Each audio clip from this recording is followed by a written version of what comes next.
ayérayé ọlọ́run ìyanu olúwa gbọ́ pẹ́ wa o Àmín. olúwa gbà yín wa Àmín. èní tí ń ṣe ọjọ́ karùnléníogún nínú ìrìn àjò ìsera náà olúwa gbọ́ pẹ́ wa Àmín. ẹ̀mí tí ń ṣèfẹ́ rẹ olúwa jẹ́ ó bà lé wa o Àmín. jésù kristi olúwa wa Àmín. ohun tí wọ́n ní ká fi bára wa sọ̀rọ̀ lónìí What we're òun going ni to use to talk to ourselves today ádámù àti ìyapa is heresies. lẹ́sìn tí a ó kà fún wa lónìí The scripture we'll read for us today òun ni ìyìn rere ti jòhánù is from the book of John, orí kẹẹ̀ẹ́dógún chapter a 15, bẹ̀rẹ̀ kíkà rẹ̀ láti ẹsẹ̀ kìíní títí dé ẹsẹ̀ kẹsàn-án. from verse 1 to 9. Èmi ni àjàrà tó tọ́, I am the true God vine. bàbá mi sì ni olùṣọ́gbà. My father is the gardener. Èmi ni àjàrà, I ẹ̀yin am ni the vine, ẹ̀ka. and you are the branch. Ẹni tí ó ń gbé inú mi Those who remain àti in èmi me, ń gbé nínú rẹ̀, and I in them, òun ni yóò so èso ọ̀pọ̀lọpọ̀. will produce much Nítorí fruit. ní yíyára yín kúrò lọ́dọ̀ mi, From ẹ kò apart lè from ṣe me, ohun you kan. can do nothing. Gẹ́gẹ́ bí bàbá ti fẹ́ mi, As my father bẹ́ẹ̀ has ni loved èmi sì me, fẹ́ yín. so Ẹ do dúró I. nínú ìfẹ́ mi. Remain in my love. ọlọ́run ìfẹ́ ò ní fi wá sílẹ̀ The God of love will not leave us. ìfẹ́ ọlọ́run kò ní yà kúrò nínú ayé The wa love of God will not leave our life. gẹ́gẹ́ bí ọ̀rọ̀ bíbélì tí a gbọ́ yẹn Like the scripture has said, gbígbé nínú inú olúwa living in Christ, la lè fi ṣe ohun gbogbo we can do all things. ìwé bíbélì tí ẹ jẹ́ kó yé wa wípé And the scripture made us understand kí a that, má ṣe kọ ìpéjọpọ̀ ara wa sílẹ̀ that we should not leave our gathering. ní kíkọ ìpéjọ ara wa sílẹ̀ Leaving each other's gathering òun ni a lè pè ní ìyapa is what we call heresies.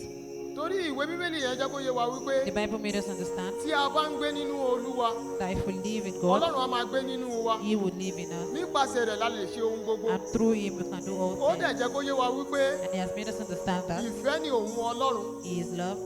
ìfẹ́ ni òun ọlọ́run He is love.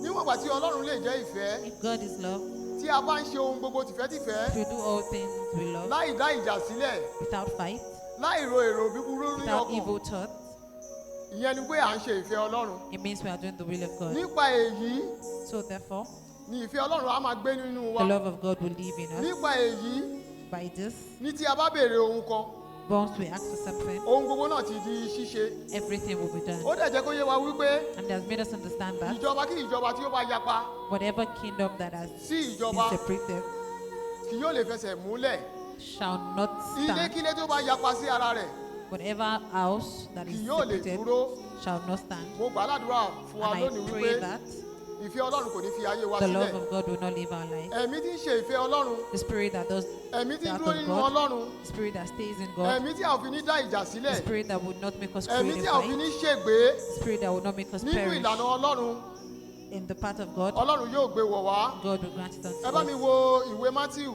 Let's look at the book of orí Matthew, kejìlá chapter 12, ẹsẹ̀ karùnléníogún Matthew 25. 12:25 Jésù sì mọ ìrònú wọn. Jésù knows mọ their ìrònú wọn thoughts Ó yes sì wí fún wọn pé and Yes. replied, ìjọba kí ìjọba tí ó bá yapa sí ara rẹ̀, any kingdom divided a ó sọ di ahoro. by war shall be Ìlúkúlù doomed. tàbí ilékílé tí ó bá yapa sí ara A town rẹ̀, of family yóò dúró. divided Yóò shall dúró. fall apart. ẹ ṣe bọ gẹ́gẹ́ bí ẹsẹ̀ bíbélì tó kà As fún wa the yẹn scripture that has been read ó jẹ́ kó yé wa wípé made us understand ká dúró nínú ìṣọ̀kan that we should stand in ká dúró unity, nínú ìfẹ́ ọlọ́run we should stay in love. torí nínú dúró nínú ìṣọ̀kan yẹn Because staying in unity òun ni a lè ṣe ohun gbogbo is when we can do tí a bá all dúró things. nínú ìfẹ́ ọlọ́run If we stay in the love of tí a God bá ro èrò búburú ní and ọkàn we do not have evil thoughts tí a bá ro èrò búburú láti bá tọmọlàkejì and we jẹ́ do not have evil thoughts to destroy our òun ni neighbors, ìlérí ìfẹ́ ọlọ́run yóò wá sí ìmúṣẹ that nínú is ayé when wa the will of God will come to mo pass bẹ̀ in wá our mo rọ̀ life. wá Pleading with us, ẹ jẹ́ ká ṣe ìfẹ́ ọlọ́run let us do the will of ẹ God. jẹ́ ká ṣe ìfẹ́ ọlọ́run Let us do the will of God. ìfẹ́ ọlọ́run ò ní fi ayé wa The sílẹ̀ will of God will not leave our nínú life. ṣíṣe èyí By doing this, ni ìlérí ọlọ́run yóò wá sí ìmúṣẹ the nínú ayé wa promises of God will come mo to gbà á pass in ládùúrà our fún life. wa And I pray for us, gbogbo àwa onígbàgbọ́ pátápátá all believers, ẹ jẹ́ kí a máa jẹ́ kí ọ̀rọ̀ ọlọ́run kó máa gbé nínú ọkàn wa let's let the word of God ẹ jẹ́ ká stay in máa ṣe our heart. ìfẹ́ rẹ̀ Let us do the love ẹ of jẹ́ ká God. máa lépa àlàáfíà Let us seek peace. ẹ jẹ́ ká máa lépa òdodo Let us seek ẹ righteousness. jẹ́ ká máa ṣe ìfẹ́ ọlọ́run Let us do the will of ìfẹ́ God. ọlọ́run ò ní dágbére fún wa The will of God will not depart àánú from ọlọ́run ò us. ní fi ayé wa The mercy sílẹ̀ of God will not leave our ẹ life. bá mi wo Luke Let's check the book of Luke, 11:17 chapter 11, verse 17. ṣùgbọ́n òun mọ ìrònú inú wọn. ó mọ wọn èrò inú wọn. He Ó knows wí their fún wọn thoughts. pé Ó wí fún wọn pé gbogbo He said to ìjọba them, tí ó ya ara rẹ̀ ní ipa, gbogbo ìjọba kí ìjọba tó bá ti ya ara rẹ̀ nípa, a Any ó sọ kingdom di divided ahoro. a ó sọ ọ́ di shall ahoro. be Ilẹ̀ doomed. tí ó sì ya ara rẹ̀ ní ipa, Yes, a ó wó. a ó wó lulẹ̀. Ọlọ́run ò ní wó wa palẹ̀ o. Iṣẹ́ wa ìwà wa kò ní wó wa palẹ̀. Our behavior shall not set us Mo gbà apart. ládùúrà fún wa wípé And I pray for us that agbára Ọlọ́run yóò gbé wa ró. the power of God will Èrò uphold tí ń us. ṣe rere The thought to do tí good, ń rìn nínú ìlànà Ọlọ́run to walk in the will yóò of God, wọnú wa. will come into our Agbára lives. Ọlọ́run yóò dì wá mú. The power of God Ẹ will. jẹ́ kí á gbàdúrà. Let us pray. Ẹ jẹ́ ká sọ fún Ọlọ́run. Let us tell God. Ẹ jẹ́ ká sọ fún Ọlọ́run kí agbára Ọlọ́run kó gbé wa wọ̀. The power of God should come into Agbára our tí ń lives. ṣèfẹ́ The power to do, tí ń to rìn ní love, òdodo to walk in kí Ọlọ́run kó righteousness. gbé wọ̀ wá. Àdúrà. God should grant it unto us.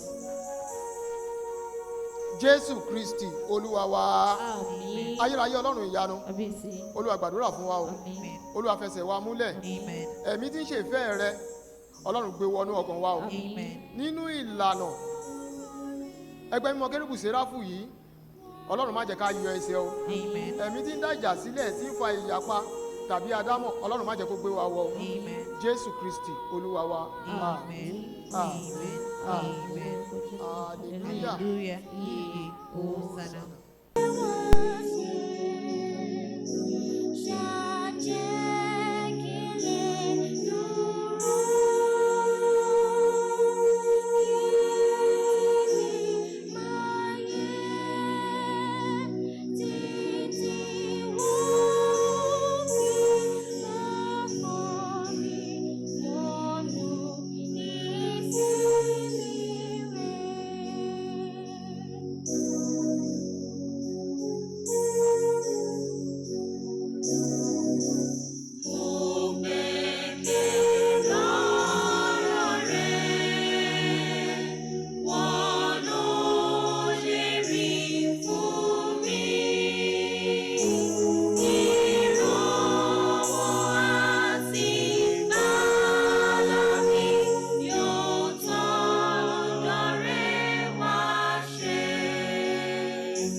Jésù lọ́jọ́ àánú yìí, kí àkókò tó kọjá,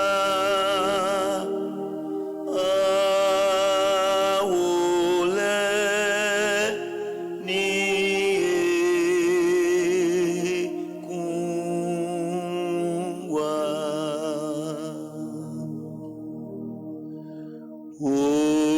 Olúwa mẹ́kún gbọ̀n wá, fi ẹ̀rù kún àyà wa, kí ọjọ́ ikú tó dé.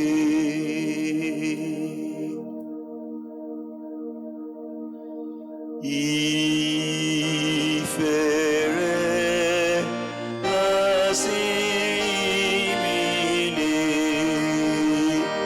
nílé wa lókè lọ́wọ́. Ìfẹ́ náà ti tóbi tó.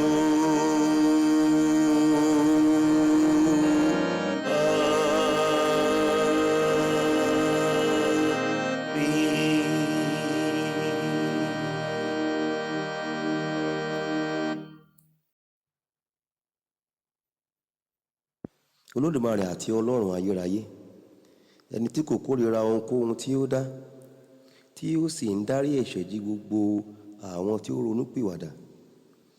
Dá ọkàn títún sínú wa, kí o sì fúnni ní ìròbìnújẹ́ ọkàn, kí àwa tí ń pohùn réré ẹkún ẹ̀ṣẹ̀ wa bí ó ti yẹ, tí a sì ń jẹ́wọ́ òṣì wa, kí a lè ní ìmúkúrò ẹ̀ṣẹ̀ àti ìdáríjì tí ó pé lọ́wọ́ rẹ. Ọlọ́run àánú gbogbo, nípasẹ̀ Jésù Kristi Olúwa wa. Àmín. Olúwa, ẹni tí ó gbààwẹ̀ nítorí wa ní 40 ọ̀sán àti 40 òru, fún wa ní oore ọ̀fẹ́ láti gba irú àwẹ̀ bẹ́ẹ̀, kí a lè máa tẹrí ara wa ba fún ẹ̀mí àti títí láé, kí àwa kí ó lè máa mú èrè tí ìwọ ti fi sí wa nínú ṣẹ ní òdodo àti ní òtítọ́ ìwà mímọ́, fún ọlá òun ògo rẹ, ẹni tí ó wà tí ó sì ń jọba pẹ̀lú Baba àti ẹ̀mí mímọ́, Ọlọ́run kan, ayé àìnípẹ̀kun. Àmín. Olúwa, àwa ń bẹ̀bẹ̀ lọ́dọ̀ rẹ, fi àánú gbọ́ àdúrà wa, kí o sì dá gbogbo àwọn tí ó jẹ́wọ́ ẹ̀ṣẹ̀ wọn fún ọ sí, àti àwọn tí ọkàn wọn fi sùn nítorí ẹ̀ṣẹ̀, kí a lè dáríjì wọ́n nínú àánú rẹ, nítorí Kristi Olúwa wa. Àmín.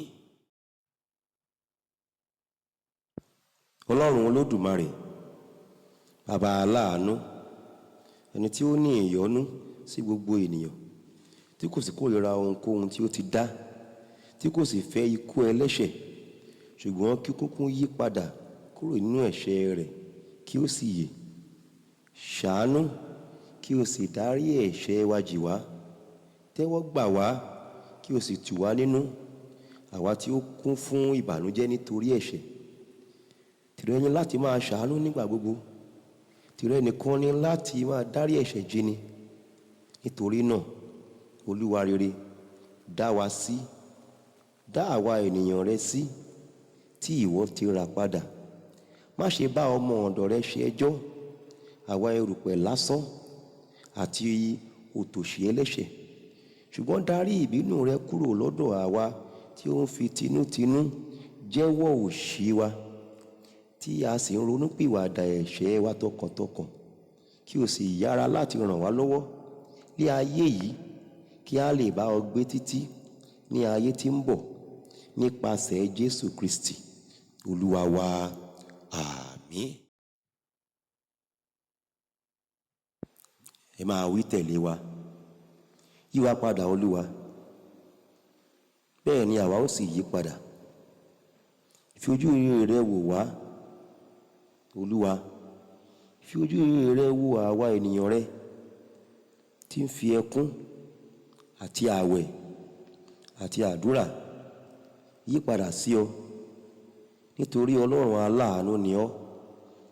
O kún fún ìyọ́nú àti ìpamọ́ra, ó dá wa sí nígbà tí ó tọ́ fún wa láti jìyà, àti nínú ìbínú rẹ ó rántí àánú. Dá àwa ènìyàn rẹ sí, Olúwa rere, dá wa sí. Má ṣe jẹ́ kí ẹni ìní rẹ dààmú. Gbọ́ tiwa Olúwa, nítorí àánú rẹ tóbi, kí o sì wò wá gẹ́gẹ́ bí ọ̀pọ̀ àánú rẹ, nítorí ìjòyè àti ẹ̀bẹ̀ ọmọ rẹ olùbùkún Jésù Kristi Olúwa wa. Àmín. Gbàdúrà ẹ̀dùn ọkàn rẹ, wí ní kẹ́lẹ́kẹ́lẹ́ fún ọba tí ó san fún ọ ní gbangba. Gbàdúrà sí ọba tó ní kó yẹ ẹnu rẹ gbòòrò, òun yóò sì kún. Jésù Kristi Olúwa wa. Àmín. Olúwa, fiyèsí àwọn ènìyàn rẹ tí wọ́n wólẹ̀ níwájú rẹ, àti àwọn tí ogbó, àìsàn tàbí àìlera kò jẹ́ kí wọ́n lè bá wa pé. Máa bójútó àwọn ọmọ ọwọ́, máa ṣe amọ̀nà àwọn ọ̀dọ́, máa ṣe òpó fún àwọn arúgbó, máa kì àwọn tí ẹ̀rù ń bà láyà, ṣá àwọn ọ̀dọ́ tí ó tú káàkiri jọ kí o sì mú àwọn tó ṣáko padà sínú agbo rẹ. Jẹ́ kí ojú rẹ kí ó máa bá àwọn tí ó rìn lójú omi lọ. Dáàbò bo àwọn opó, ṣe asà fún àwọn ọmọ aláìní baba. Dá àwọn tí a mú ní ìgbèkùn sílẹ̀, ṣe ìwòsàn àwọn aláìsàn. Ràn gbogbo àwọn tí ó wà nínú ìpọ́njú, àìní tàbí wàhálà lọ́wọ́. Rántí gbogbo àwọn tí ó ń fẹ́ wa fún rere àti àwọn tí ó kórìíra wa pẹ̀lú, àti àwọn tí ó fẹ́ ká gbàdúrà fún wọn bí a kò tilẹ̀ ṣe aláìyẹ, àti àwọn tí a sì gbàgbé. Olúwa, má ṣàìrántí wọn, nítorí ìwọ ni olùrànlọ́wọ́ àwọn aláìní, olùgbàlà àwọn tí ó sọnù, ààbò fún àwọn aṣáko, àti oníṣègùn fún àwọn aláìsàn. Ìwọ tí ó mọ àìní olúkúlùkù ènìyàn, tí o sì ń gbọ́ àdúrà wọn. Má ṣàìfi fún olúkúlùkù gẹ́gẹ́ bí ìṣeun ìfẹ́ àánú rẹ àti ìfẹ́ rẹ àìlópin, nítorí Jésù Kristi Olúwa wa. Àmín. Jẹ́ kí oore ọ̀fẹ́ Ọlọ́run ti Baba, ìfẹ́ mímọ́ ti Ọlọ́run, ìdàpọ̀ ti àwọn ènìyàn mímọ́ kó sọ̀kalẹ̀ kó máa bá wa gbé, kí ó ṣojú rẹ̀ kó mọ́lẹ̀ sí wa lára, kí àlàáfíà Ọlọ́run tó tayọ èrò gbogbo kó pa wá láyọ̀ àti ọkàn mọ́ láti òní lọ àti títí láéláé. Àmín, àmín, àmín. Hallelujah, hallelujah, hallelujah. Ìyè, ìyè, ìyè. Hosanna, Hosanna, Hosanna.